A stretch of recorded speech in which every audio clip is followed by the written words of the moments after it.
Listen, my friendship making skills are elite. I've gone international, baby.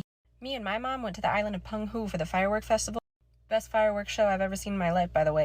But our Airbnb was on a corner of the island where there was no taxis. And we were staying in a homestay, not a hotel, so there was no one we could ask to call a taxi for us every day.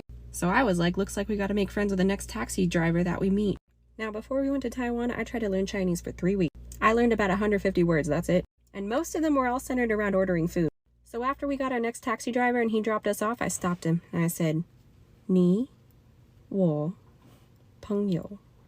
The taxi driver was like, "对." And I said, "你有 Line 吗?"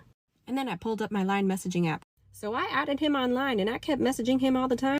He never checked his messages, so I had to call him. And that gave me a lot of anxiety, because I can't speak Chinese and he couldn't speak English. But this is what our conversations would go like. 喂,你好. 你好. Like 3 sentences of Mandarin Chinese that I did not understand. 我正在喝咖啡. 咖啡哦. 对.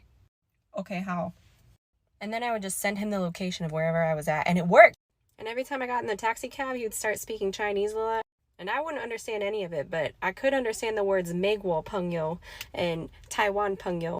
And I'm pretty sure what he was saying is that the USA and Taiwan are friends in real life, and me and him were USA-Taiwan friends.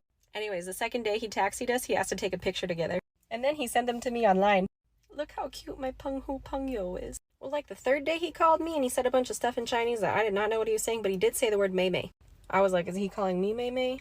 Why was he talking about a Mei Mei? But then I walked down from my homestay and there was a lady that looked just like him. And even though he couldn't take us around that day, he sent his sister, who wasn't even a taxi driver. Well, the very last day I asked him if he could take us to the airport. And when we arrived at the airport, he gave me and Mom one of these. It's like a Taiwan bill with 100 years of founding. It was so sweet. Well, I thought after I left Penghu, maybe our friendship would end. No, twice a week he sends me good morning texts. And sometimes he sends me pictures of him on his motorcycle. Look at him go. So I send him stuff back like me feeding a hippo.